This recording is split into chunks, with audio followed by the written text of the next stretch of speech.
Hey guys, welcome to the video on Chapter 7, Lesson 4. Today, guys, I have two goals for you. First off, I want you guys to know that cells are enclosed in what we call a semi-permeable membrane, which I'll be explaining more about what that means here in a few minutes.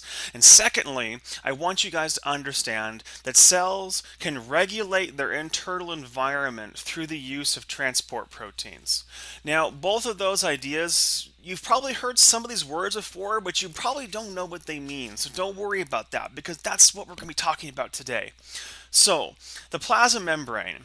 The plasma membrane is that little it's that membrane that you see around cells. So when you were looking into the microscope and the cells we saw during the microscope labs, you saw that all the cells had these little circular barriers that were around them. That circular barrier is the plasma membrane. It basically has one function. It decides what comes into the cell and what stays out of the cell. Now, it does that by something we call selective permeability. What that means is that the plasma membrane can decide what comes in and what goes out.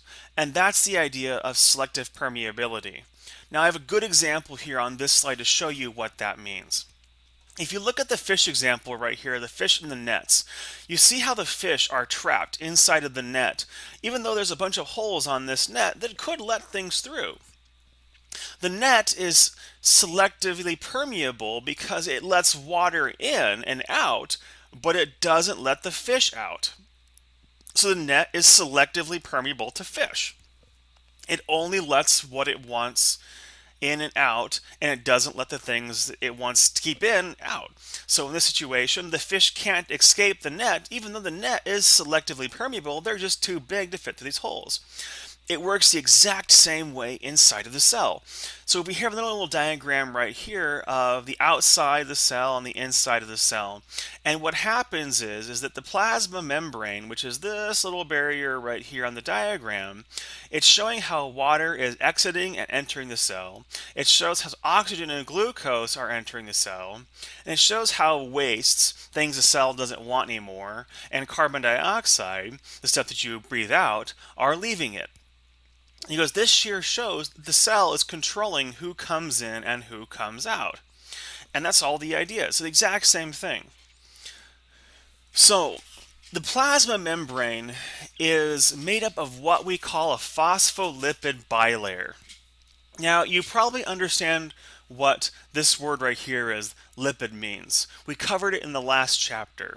Lipid is a type of macromolecule that is involved in making barriers.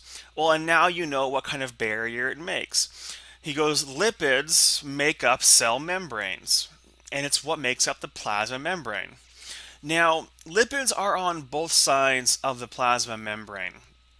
And what you find is that I had you guys remember that there was a polar head and a non-polar tail in every single lipid. And here's sort of how it works. Is that the polar head, the part that has a polar charge to it, which you'll learn more about in chemistry, always points towards the water, whereas the non-polar tail always points away from the water. So when you get a situation like that, what happens is something just like this, where you have the polar head here on the top part, which always points towards the water, and you get two of them, hence the word bi, because bi means two in Latin. So you have the phospholipid bilayer. So there's two layers of lipids, and you have, the polar head and the non-polar tail. Now, you probably might see that there are other things in here as well. There are carbohydrates that'll stick out of the phospholipid bilayer. These oftentimes act as communication molecules. They help the cell see what's going on outside of it. They can also attach to things. Sometimes these carbohydrate chains will attach to the cell next to them, so the cells will stick together in a group like they want them to. There's also these transport proteins right here, and we'll talk more about those here in a minute, but what they do is they let things into and out of the cell, and they help give the cell membrane its selective permeability because these basically act as transport, as little holes for things to go through. Now, On to transport proteins. Transport proteins are proteins that are stuck within the phospholipid bilayer, and they basically let things into and out of the cell. Now, they come in a lot of different varieties. That's actually going to be the topic of the last part of chapter 7. So I don't want to go into too much detail here, but just for now, understand this, that some proteins are always open and they will let anything in. Sorry, they will let anything in that they're supposed to let in, I should say. Because usually proteins are meant to let in certain kinds of things. They're shaped in such a way that only certain molecules can get in. However, some open and close. So the cell can control by opening and closing these proteins when it wants things to come in the cell and when it wants to get rid of them. So you'll get a better idea of how this works. We'll be doing a lab at the very end of this chapter that's going to help you understand this idea a lot better. And the picture previous to here really does a good job of showing you what is going on and what these transport proteins look like. So the last part of this is called the fluid mosaic model. Now, this is very, very hard to explain with me on a video without any awesome animations. And I have an awesome video I'm going to have you watch on the next slide that will really show you what things look like. But for now, just pay attention to this. And that's it. The fluid mosaic model basically states that the plasma membrane is always in motion. I know the picture right here makes it look like it's static and things aren't moving, but in reality what's happening is that all of these things along the cell are floating through it and they are constantly moving. So this transport protein is constantly moving through the lipid bilayer right here. And the individual lipids are also always moving. They're all shaking a lot. So even though this looks like it is very rigid, it's actually not. The fluid mosaic model shows this, that things on the plasma membrane are always in motion. They don't stop moving. Now, when you're finished with this video, guys, on this lesson, I want you to go into the Chapter 7 folder from the flash drive I gave you, and I want you to find the Inner Life of a Cell video.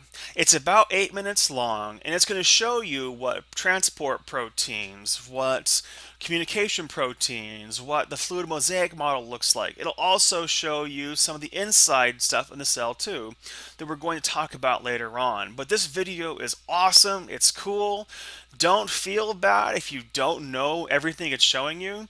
For right now, I just want you to focus on the plasma membrane and the fluid mosaic model. So pay attention to the membrane part of it.